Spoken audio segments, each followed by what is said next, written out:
It was just a normal day in Ahmedabad. A modern jet, 242 people, and a clear destination, London. But minutes after takeoff, Flight 171 vanished in flames. What really happened? And could it have been prevented? The aircraft was a Boeing 787 Dreamliner, symbol of modern aviation. That day, it had already flown from Delhi to Ahmedabad. Then, as it climbed again, something went catastrophically wrong. As the jet ascended, the co-pilot's voice crackled over radio. "Mayday, mayday," then silence. In aviation, a mayday means one thing: someone knows they're about to die. People in the Maghani area looked up to see a giant plane descending unnaturally low. Seconds later, an explosion, flames, smoke, screams. The aircraft tore through buildings and lives. Within minutes, fire engines and NDRF teams stormed the scene. But the destruction was massive. Rescuers faced twisted metal, fire, and fading hope. Among the 242 on board was a former chief minister. Others were students, families, and professionals. Dreams of a new life, a new career, gone in seconds. Why would a modern jet fall minutes after takeoff? Experts point to 5 usual suspects: mechanical failure, pilot error, bird strikes, weather, or runway issues. Which one was it here? Flight 171 isn't the first to fall after takeoff. From Spanair 5002 to Air Florida 90, history shows the same deadly pattern: small errors, huge consequences. In airports and homes across India and the UK, families waited. Phones rang, then silence. Some learned of the crash through the news before any official call came. What happened in those final moments? The cockpit voice recorder and flight data recorder, if recovered, will reveal the jet's last heartbeat. Every beep, every word. Each crash teaches us something, if we choose to listen. Flight 171 may bring new safety laws, new training, or even aircraft redesigns.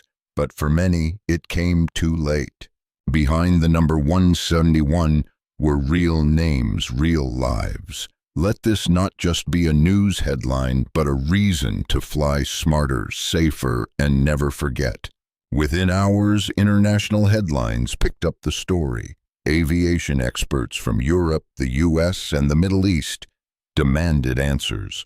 Was this a sign of something systemic in Indian aviation? Rescue teams dug through twisted steel, listening for any sign of life. But by nightfall, hope began to dim. The fire had burned too long. The silence grew louder. Preliminary reports hinted at possible engine irregularities detected earlier that morning. If true, why was the plane cleared for takeoff?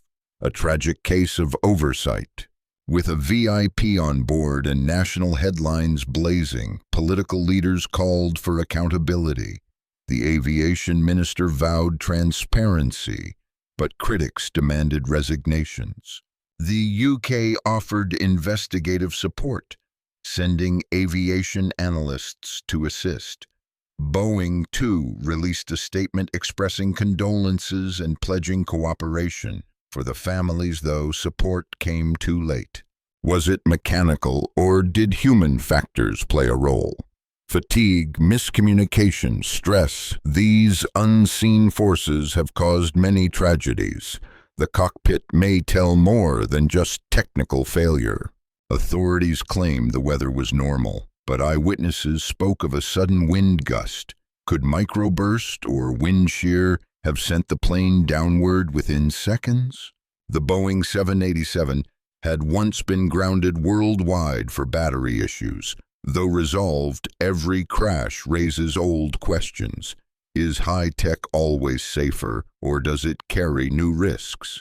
Newsrooms raced to break updates. Some speculated before facts emerged. In the age of viral reporting, is speed more important than truth? One businessman had canceled his flight last minute due to a family emergency. Watching the news from home, he realized how close he'd come to being on that plane. crash analysis is slow, detailed, and grueling. Investigators mapped each piece of wreckage, reconstructing the aircraft bit by bit, searching for the fatal clue. One was a student heading to university, another a mother reuniting with her children. The victims of Flight 171 weren't statistics, they were stories just beginning. Air India faced mounting criticism. Was their fleet maintained well enough? Were warning signs ignored? Internal reviews began, but public trust was shaken. Civil aviation authorities came under fire. Experts demanded better audits, faster data sharing, and stricter pilot rest schedules. Tragedy had once again become the catalyst for reform. Within hours, hashtags like #Flight171 and #Air India Crash trended globally. Families grieved while others debated causes. Social media became both a megaphone and a war zone. Captain Saberwall and his co-pilot tried to save the plane. Voice data shows calm professionalism and final moments spent trying to protect passengers. Pilots across India and beyond wore black armbands. Airport staff held a moment of silence. The entire aviation world paused for its fallen crew and passengers. Finally, the black box data arrived. A rapid descent, no warning of explosion. All eyes turned to the engines. What caused the sudden failure? Investigations intensified. Have you ever wondered what turns a routine flight, the safest mode of travel, into an unimaginable nightmare? Today, we unpack 15 aviation disasters that shook the world and reshaped airline safety forever. Brace yourself as we peel back the curtain on these tragedies and the truth hidden behind the headlines. Picture burning tires, plunging fuselages, and mayday signals lost in the void. These were not engineered for terror, but they altered history. From mechanical failure to human error and sinister plots, each catastrophe left scars on the sky and valuable lessons etched into flight protocol. But this isn't just about technical faults or pilot mistakes. Some crashes were the result of calculated sabotage, tragic misidentifications, or hostile attacks. Join me as we explore these chilling events and discover how each disaster propelled breakthroughs in aviation safety and global awareness. July 11th, 1991, Nigeria Airways Flight 2120 took off from Jeddah. A scorching tire fire spread beneath the cabin floor. Moments later, the MD-11 plummeted into Saudi desert sands, killing all 261 on board. This tragedy spotlighted the hidden dangers of tire heat and runway safety. April 26, 1994. As China Airlines Flight 140 descended toward Nagoya, the crew mistakenly hit the toga button, triggering takeoff thrust. Panic ensued. The A300 pitched violently, stalls, and crashed. Only 7 of 264 survived. This wasn't just pilot error. It revealed critical flaws in cockpit automation and crew training. November 12, 2001, just weeks after 9/11, Flight 587 from JFK to Santo Domingo shattered mid-air shortly after takeoff over Queens. Pilot overused rudder controls in turbulent air, causing the vertical stabilizer to snap off. All 265 aboard perished. This crash shook public trust and raised alarms about pilot response training. On September 1, 1983, Korean Air Flight 007 drifted into restricted Soviet airspace. Moments later, a Soviet fighter jet fired. The Boeing 747 vanished from radar, crashing into the sea. All 269 people died. This Cold War incident triggered global outrage. and exposed deadly communication breakdowns between civil and military aviation. December 21, 1988, Pan Am Flight 103 exploded over Lockerbie, Scotland, due to a bomb planted in the cargo hold. Debris rained down on homes below. All 259 passengers and 11 people on the ground died. 2 Libyan nationals were later convicted. A small suitcase changed global airport security forever. May 25, 1979, American Airlines Flight 191 took off from Chicago O'Hare. Seconds later, the left engine tore off, ripping hydraulic lines and slamming flaps open. The DC-10 banked, stalled, and nosedived into a field. All 273 died. It remains the deadliest aviation accident on U.S. soil. Amid the Iran-Iraq War, Iran Air Flight 655 was shot down by the U.S. Navy cruiser USS Vincennes. Mistaken for a hostile fighter, the civilian Airbus A300 was destroyed mid-air over the Persian Gulf. All 290 on board perished, including 66 children. It became one of history's most controversial military errors. August 12, 1985, the largest single aircraft crash in history. A faulty repair on the rear pressure bulkhead of JAL Flight 123 caused it to rupture mid-air. The Boeing 747 lost hydraulic control and crashed into Mount Takamagahara. 520 died. Only 4 survived, clinging to life amid wreckage and silence. June 23, 1985. A bomb exploded aboard Air India Flight 182 as it flew over the Atlantic near Ireland. The aircraft disintegrated mid-air, killing all 329 people.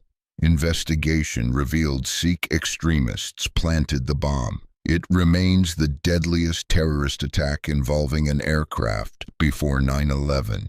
It's a story few can forget. Flight 163 caught fire shortly after takeoff from Riyadh.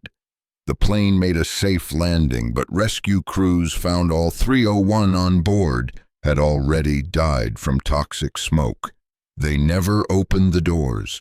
This tragedy rewrote fire safety procedures forever. March 3, 1974. Turkish Airlines Flight 981 took off from Paris. Moments later, the cargo door exploded mid-air due to a faulty latch design.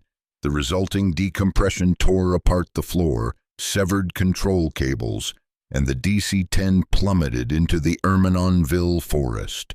All 346 on board died. It exposed shocking lapses in aircraft design warnings. November 12, 1996. A Kazakhstan Airlines jet and a Saudi Arabian Airlines 747 collided mid-air above Charki Dadri, India. Miscommunication between pilots and air traffic control caused the catastrophe. 349 people died in seconds, making it the deadliest mid-air collision in aviation history. It happened on the ground, March 27, 1977. 2 Boeing 747s, KLM and Pan Am, collided on the runway in heavy fog at Tenerife, Spain. Misheard instructions and impatience led to 583 deaths, the deadliest aviation accident ever. It changed cockpit communication rules across the world. February 19, 2003. A military aircraft carrying 275 members of Iran's elite Revolutionary Guard slammed into a mountain during poor weather. There were no survivors. The crash raised questions about overloading aging aircraft and lack of radar coverage in remote areas. September 11, 2001. 4 hijacked planes, nearly 3,000 dead, and a world forever changed. 2 planes hit the World Trade Center. Another struck the Pentagon. The 4th crashed in Pennsylvania after passengers fought back. 9/11 wasn't just an aviation disaster, it was a turning point in global history. Each crash brought grief, but also progress. Stronger safety systems, clearer pilot training, smarter ATC protocols, tighter inspections. These lessons were written in blood. Today, commercial aviation is safer than ever because of what we've learned from the skies when they fell silent. These weren't just news headlines. Behind each flight number were fathers, daughters, lovers, and friends. Remembering them is more than history. It's a moral duty. Every safe flight today is the echo of those who never arrived. Let their stories fly forever. It was just a routine trip. Japan Airlines Flight 123 took off from Tokyo, heading to Osaka. On board were families returning from summer holidays, businessmen, children. No one knew the aircraft had been flying with a flawed repair for years, until that day. 7 years earlier, the plane had suffered a tail strike. Boeing technicians repaired it poorly. They used a single row of rivets instead of two. It passed inspections, but that mistake would later trigger a slow disaster when the rear pressure bulkhead ruptured mid-flight. 12 minutes after takeoff, a loud boom. The rear bulkhead failed. Cabin pressure dropped instantly. The vertical stabilizer was torn away. All 4 hydraulic lines severed. The pilots were now flying a 747 with no flight controls. For the next 32 minutes, the pilots fought to control the aircraft using only engine thrust. The plane pitched, yawed, spiraled. Ground radar saw it drawing wide loops in the sky. On board, children wept and adults wrote goodbye letters on air sickness bags. At 6:56 p.m., Flight 1923 crashed into the remote Takamagahara mountainside. The impact shattered the fuselage, instantly killing most passengers, but miraculously, 4 survived. 2 children and 2 women found hours later by rescue teams. It was a catastrophe and a miracle. A boy on the flight scribbled a farewell. "Mom, Dad, thank you for everything." That note, recovered from his pocket, was read aloud on national television. It stunned a country. More than a crash, it became a moment of shared grief and reflection. The cause wasn't bad weather or pilot error, but human negligence, hidden in maintenance logs. JAL and Boeing faced global backlash. Bulkhead inspections, repair standards, and black box requirements were changed. The disaster became a case study in preventable tragedy.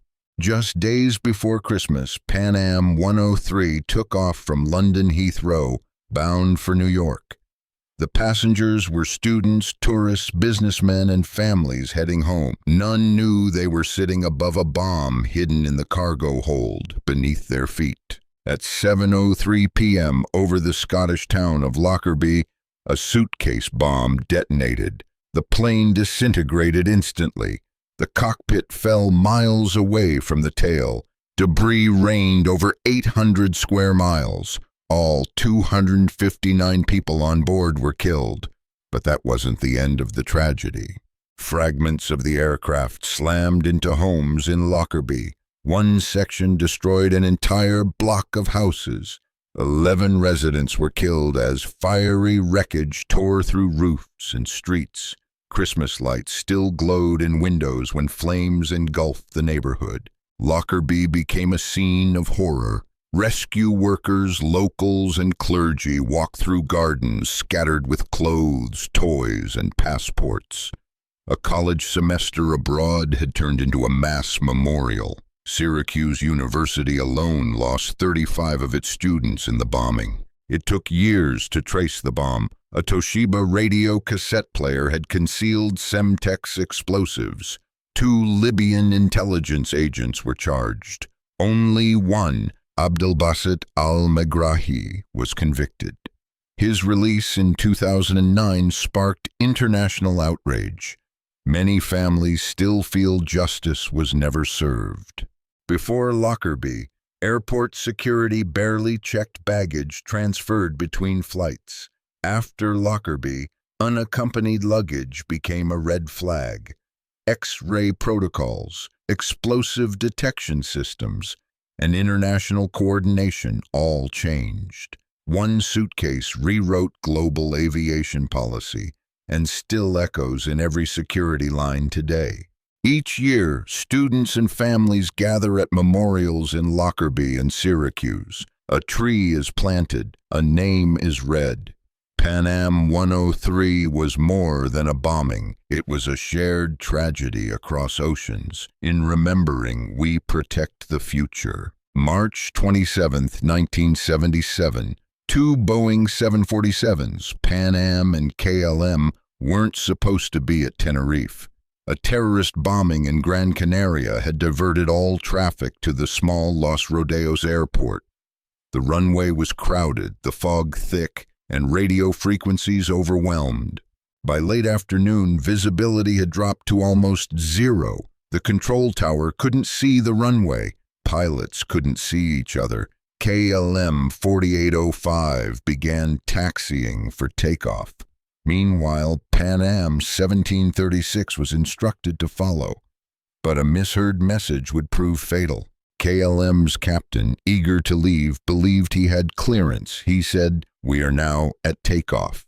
The controller responded vaguely, "Okay, stand by for takeoff." But the fog was too thick.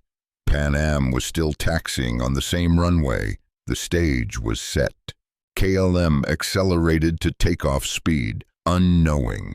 Pan Am's crew suddenly saw landing lights charging toward them through the fog. "There he is," they screamed.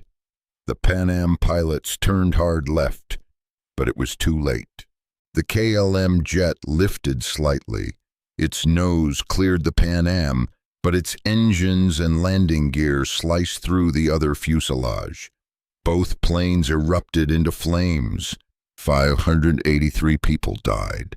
Only 61 passengers on the Pan Am aircraft survived. There were no fire trucks at the ready. The airport wasn't equipped for jets of this size. Rescue efforts were chaotic. Most passengers died from smoke inhalation. The survivors had seconds to climb out before the flames consumed everything. Tenerife changed everything. Cockpit resource management was born, making sure co-pilots could question captains. Radio phraseology became precise worldwide. No more okay or assumptions. Tragedy taught us, in aviation, one unclear word can cost hundreds of lives. Sunday morning, July 3, 1988. Iran Air Flight 6585 departed Bandar Abbas, heading to Dubai.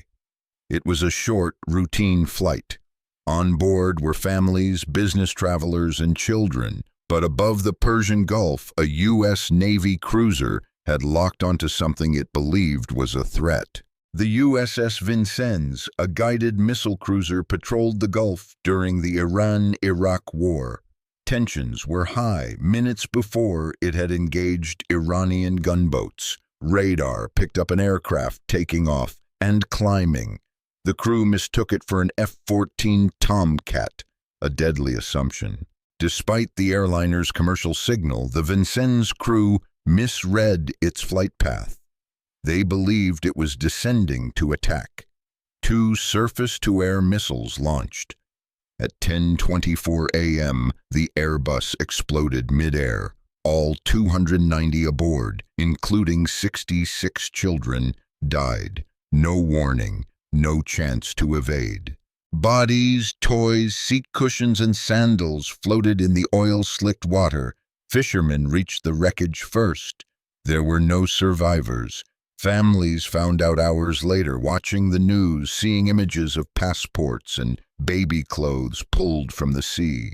The U.S. claimed the Vincennes acted in self-defense, but global investigators found the plane was in its correct air corridor, climbing normally. No warning was given. Iran called it a massacre. The world questioned how could a billion-dollar warship not tell a jet from a passenger plane. The U.S. never formally apologized, but did pay over $61 million to victims' families. The commander of the Vincennes received a medal. To this day, many Iranians mark July 3rd with grief. It wasn't just a military mistake, it was a scar on human dignity. The tragedy of Flight 655 pushed the world to rethink how militaries interact with civilian skies. Airliners today carry transponders, flight corridors are constantly monitored, and missile locks now require triple confirmation. These rules were born from one unimaginable misjudgment. June 23, 1985, Air India Flight 182 left Canada for India via London. On board, newlyweds, grandparents, children, students. Over the Atlantic, just south of Ireland, the Boeing 747 disappeared from radar. No distress call, no survivors, only floating wreckage told the story. A suitcase checked in at Vancouver held a Toshiba radio. Inside, a timer and explosives. The luggage was transferred onto Flight 182 without the passenger boarding. At 31,000 feet, the bomb detonated. The aircraft disintegrated in seconds. All 329 on board died, including 82 children. Debris from the aircraft scattered across the Atlantic. Irish fishermen were the first to spot bodies and seat cushions floating miles from shore. The sea, once calm, became a graveyard, a floating teddy bear, a student's ID. The loss was immeasurable. The attackers were Sikh separatists based in Canada, seeking revenge for India's military assault on the Golden Temple. It was the first act of aviation terror planned on Canadian soil. The bomb was meant for 2 flights, but only one detonated in mid-air. Canadian authorities had received multiple warnings. Suspicious individuals, wiretaps, even tips from the community. But no one connected the dots. The bombers moved freely. The failure to act became one of Canada's most painful intelligence blunders. The investigation took years. Charges were filed, then dropped. Witnesses disappeared. Only one man, Inderjit Singh Rayat, served jail time. Most families never saw justice. Every June 23rd, they gather in Vancouver and Ottawa to remember and to ask why no one stopped it. Flight 182 changed aviation forever. Canada rewrote its airport security laws. Passenger name matching, bag screening, and intelligence sharing between countries became essential. Behind every airport delay today is the shadow of Flight 182, still reminding us no threat is too small to ignore.